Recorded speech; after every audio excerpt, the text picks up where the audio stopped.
Hello my dear student, welcome back my YouTube channel DK topper classes. So student, आज के इस session में हम करेंगे क्लास 10 की जो मैथ है निर्देशांक ज्यामिति, एनसीईआरटी का चैप्टर नंबर 7 में है। इससे रिलेटिव हम लोग कुछ क्वेश्चंस कवर करेंगे, ठीक है। तो हमारा जो चैप्टर है, लेसन है, वो है निर्देशांक ज्यामिति। ज्यामिति कैसे बनाते हैं, इससे रिलेटिव आपको क्वेश्चन सॉल्व करना हम यहाँ पे सिखाएंगे। एनसीईआरटी का कुछ क्वेश्चन यहाँ सॉल्व करेंगे, वो आप देखते चलो कैसे करते हैं। तो सॉल्यूशन इसको करने से पहले आपको एक चीज़ पता होना चाहिए, जिसमें फार्मूला वर्क करता है। फर्स्ट में दूरी सूत्र होता है, जिसको इंग्लिश में कहते हैं डिस्टेंस फार्मूला। ये हमारा डिस्टेंस फार्मूला क्या होता है, ये आपको अभी बताते हैं। अगर आपको डिस्टेंस फार्मूला ध्यान में है तो आप बहुत ही इजी तरीके से इसे सॉल्व कर लोगे और कोई प्रॉब्लम ही नहीं होता है। तो सबसे ज़्यादा हमारा जो ज़रूरी हो जाता है वो है फार्मूला, और इसे हम लोगों को ध्यान में रखना बहुत इंपॉर्टेंट होता है, ठीक है। चलो, हमारा जो फार्मूला है दूरी सूत्र इक्वल टू क्या होता है, लिखते रहना। दूरी सूत्र, इसका फार्मूला होता है x1 माइनस x2 का whole square plus y1 minus y2 का होल स्क्वायर। ये हमारा दूरी सूत्र होता है और इन सभी के ऊपर स्क्वायर बना जाता है। अच्छा, ठीक है। x1 और x2 कहाँ से आता है, आपको एक चीज़ पता होगा, हमेशा आप ध्यान में रखते होंगे कि हमारा 2 पॉइंट मिलता है। जैसे 4 और 3 लेकर के चलते हैं तो इसमें हमारा क्या होता है, आगे वाला होती है x, ध्यान में आ रहा है, आगे वाला को x कहते हैं और पीछे वाला को y कहते हैं। समझ में आ रहा है, वेरी गुड। अगर कोई और पॉइंट लेकर के चलते हैं, 2 और 5 अगर ले लिए, ठीक है, 2 और 5, तो इसमें क्या करेंगे, इसमें भी x होता है और इसमें भी y ही होता है। यानी जितना भी हम लोग पॉइंट ले तो इसके आगे वाला को x कहते हैं और पीछे वाले जो डिजिट होते हैं उसको y कहते हैं। ध्यान में आ रहा है, वेरी गुड। अब सपोज करिए कि हम आपसे पूछें कि x का वैल्यू बताओ, तो आप कन्फ्यूजन में आ जाओगे कि x का 2 बताएं कि 4 बताएं। कन्फ्यूजन वाली बात है कि नहीं। वाइज से आपको पूछेंगे तो कहोगे कि 3 बताएं कि 4 बताएं, 5 बताएं, ठीक है। इन सारी कन्फ्यूजन को दूर करने के लिए हम लोग क्या करते हैं, नाम रख लेते हैं। सपोज करिए कि आप जहाँ पढ़ रहे हो वहाँ 2 स्टूडेंट हैं और एक ही नाम के 2 स्टूडेंट हैं, ठीक है। सपोज करिए कि राजू नाम के कोई स्टूडेंट है और वे स्टूडेंट 2 नाम वाले हैं, मतलब 2 लड़के हैं और दोनों को नाम एक ही है। तो नाम धरने के लिए राजू 1 और राजू 2 कहते हो कि नहीं, वेरी गुड, ऐसे ही कहोगे।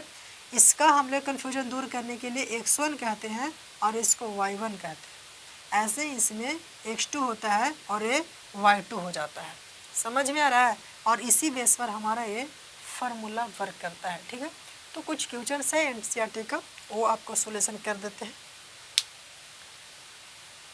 इसे रेज कर देते हैं और फिर चलते हैं अपने क्वेश्चन की तरफ।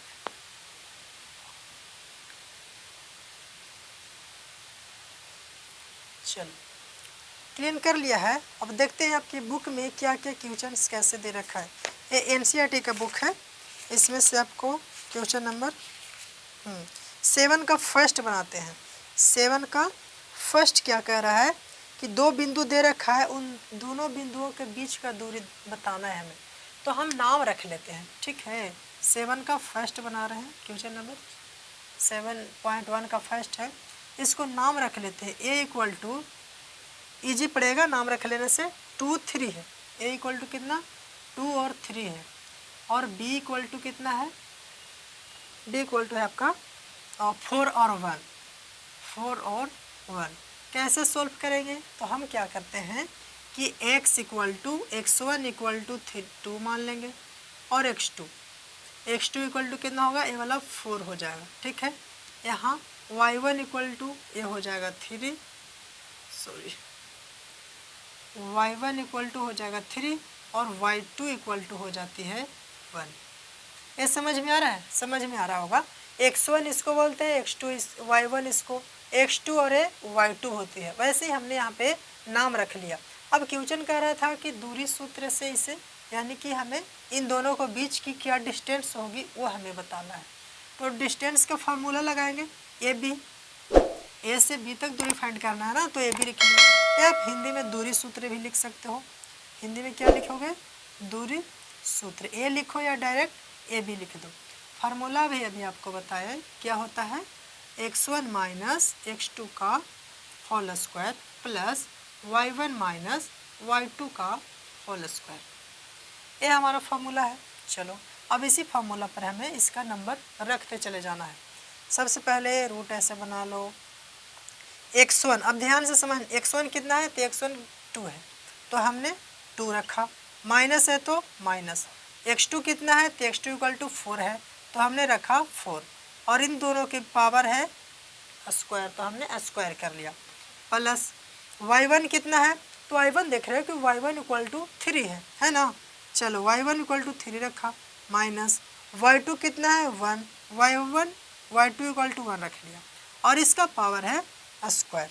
ठीक है, एक स्टेप और नीचे तक चलते हैं। क्या होगा, 2 में से 4 तो घटेगा नहीं, तो हम क्या करते हैं 4 में से ही 2 को घटा देते हैं।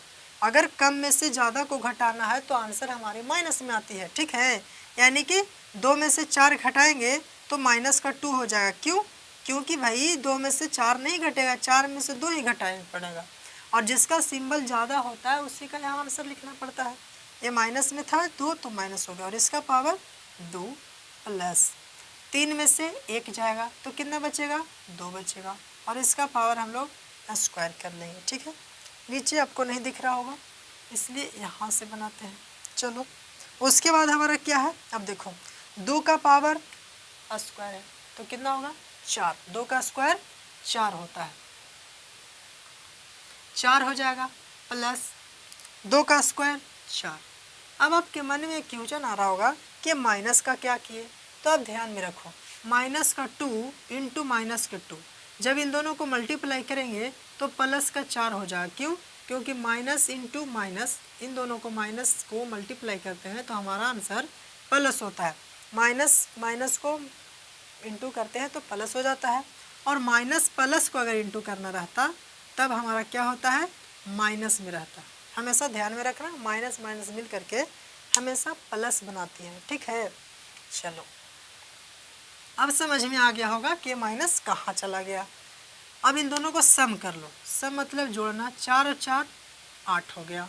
अब 8 को कैसे लिख सकते हैं, 8 को आप इस तरीके से 4 इंटू 2 भी लिख सकते हो, है कि नहीं, बिल्कुल ऐसे लिख सकते हैं। तो 4 का वर्गमूल होता है कितना 2, बट इसका वर्गमूल नहीं होता तो ये 2 ऐसे ही रह जाएगा, और यही आपका आंसर होती है। ठीक है, समझ में आ गया, वेरी गुड। अब चलते हैं दूसरे क्वेश्चन की तरफ। हमारा सेकंड नंबर क्वेश्चन क्या कर रहा है, इसे इरेज कर लेते हैं। चलिए ये रहा है आपका क्वेश्चन नंबर सेकंड। इसे हम लोग कैसे सॉल्व करेंगे, तो इसे भी हम लोग निर्देशांक ज्यामिति का वाई डिस्टेंस फार्मूला से ही सॉल्व करते हैं। उससे पहले हम नाम रख लेते हैं ताकि हमारा सोल्यूशन करने में, नाम रखने में ईजी हो जाए। -5 और ये 7, ए इक्वल टू हमने इतना मान लिया, ठीक है, और बी इक्वल टू मान लेते हैं इसको -1 और 3 को। ठीक है, हमने ए इक्वल टू इसको माना, बी इक्वल टू इसको। अब डिनोट करते हैं x1 इक्वल टू कितना हो जाएगा -5, और x2, ए होता है x1 और ये होता है x2, कितना है -1। ओके, y1 इक्वल टू कितना हो जाएगा 7, और y2 इक्वल टू क्या हो जाएगा, y2 इक्वल टू हो जाएगा हमारा 3। ठीक है, अब हमारा डिस्टेंस फार्मूला यानी ए बी, दूरी सूत्र लगाएंगे। ए बी इक्वल टू क्या हो जाएगा, यह फार्मूला याद ही होगा, x1 माइनस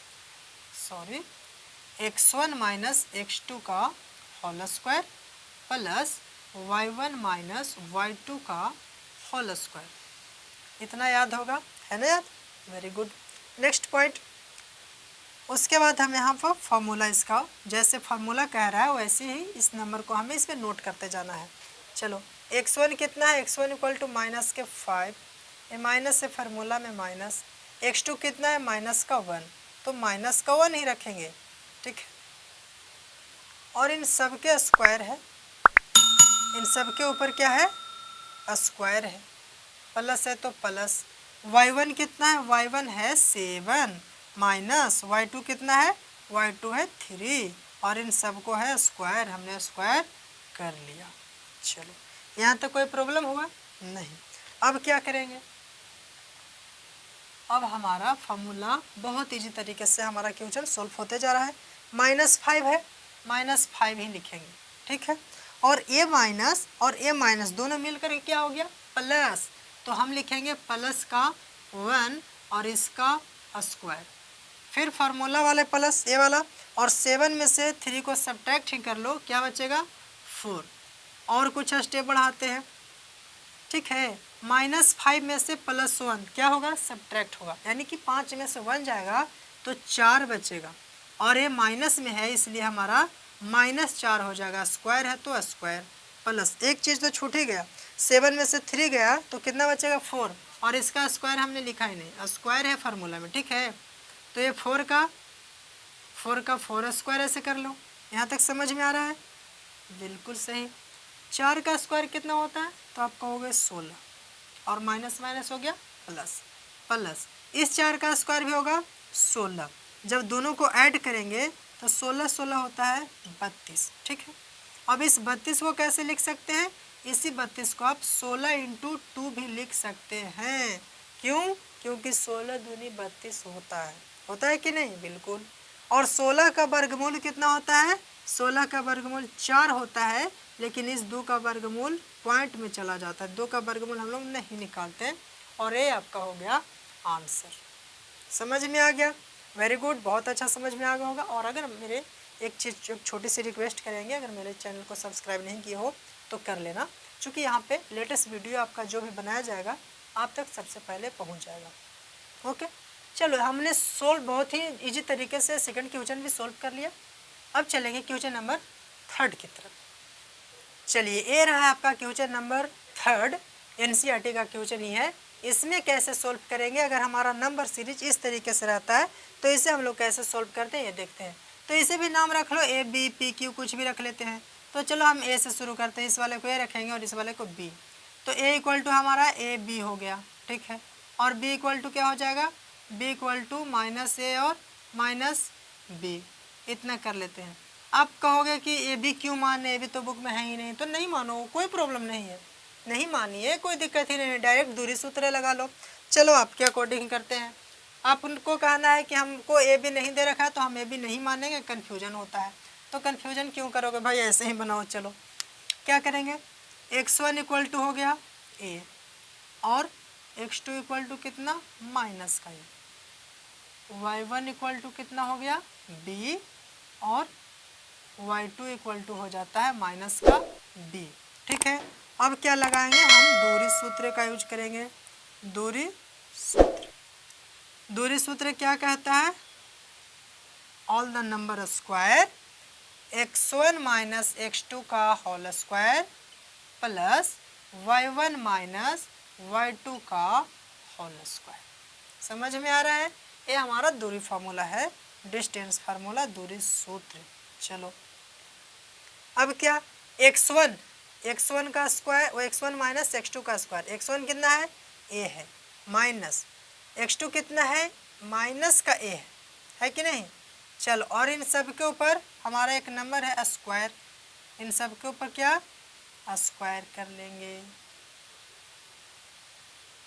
फिर प्लस है फार्मूला में, y1 कितना है, y1 है b, माइनस है फार्मूला में, और एक y2 कितना है माइनस का b, और इसके ऊपर करेंगे हम लोग स्क्वायर।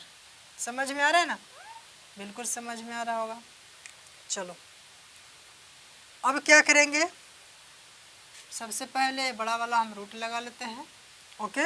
और a कितना है, a का a रखेंगे, और a माइनस मिल करके हो गया प्लस a, ठीक है। और इसका स्क्वायर, फिर फार्मूला वाले प्लस, यहाँ b है तो b लिखते हैं, और a माइनस मिल करके हो गया प्लस, ठीक है, प्लस, और a b है तो b को ही ऐसे लिख देंगे, और इसका भी फार्मूला के अकॉर्डिंग स्क्वायर रहेगा। समझ में आ रहा है। नेक्स्ट स्टेप क्या करेंगे, a और a दो मिल करके 2a बन गया, और इसका स्क्वायर है तो स्क्वायर करेंगे, प्लस b और b दोनों मिल करके डबल b यानी कि 2b बन गया, और इसका भी स्क्वायर है तो हमने स्क्वायर कर ही लिया, ठीक। नेक्स्ट स्टेप में क्या करेंगे, 2a का स्क्वायर हो गया, 2 का स्क्वायर कितना होता है 4, और ए का स्क्वायर ए स्क्वायर ही रह जाएगा प्लस 2b, 2 का स्क्वायर कितना होगा 4 और b का स्क्वायर b स्क्वायर हो जाएगा। समझ में आ रहा है ना? इतना समझ में आ रहा है? बिल्कुल सही। उसके बाद क्या करेंगे, 4 हमारे दोनों में मिल रहा है, इसमें भी 4 है और इसमें भी है, तो इन दोनों को हम स्क्वायर से बाहर ले सकते हैं, यानी कि दोनों में 4 मिल रहा है तो 4 हम कॉमन कर लेते हैं और यहाँ सिर्फ स्क्वायर ए स्क्वायर बच जाएगा और यहाँ बी स्क्वायर इस तरीके से बच जाता है। समझ में आ रहा है ना? दोनों में 4 है तो 4 को हमने कॉमन कर लिया, अब यहाँ बचा ए स्क्वायर प्लस का बी स्क्वायर। ठीक है, उसके बाद क्या करेंगे, उसके बाद करना क्या है, ध्यान से देखो, 4 का तो हमारा वर्गमूल होता है 2, बट इन दोनों का नहीं होता है, तो इन दोनों अंदर में ही ऐसे ही ए स्क्वायर प्लस बी स्क्वायर रह जाएगा और ये आपका आंसर होता है। ठीक है, लास्ट में आप मात्रक भी लिख सकते हो, आंसर से पहले इतना मात्रक ऐसे लिख सकते हो, इंग्लिश में इसको यूनिट बोलते हैं, और ये आपका आंसर हो जाती है। समझ में आया? समझ में आया होगा तो बहुत बहुत धन्यवाद आपकी, और मेरे चैनल में बहुत बहुत स्वागत है। मेरे चैनल को सब्सक्राइब नहीं किया हो तो कर लेना। Thank you, thanks for watching video.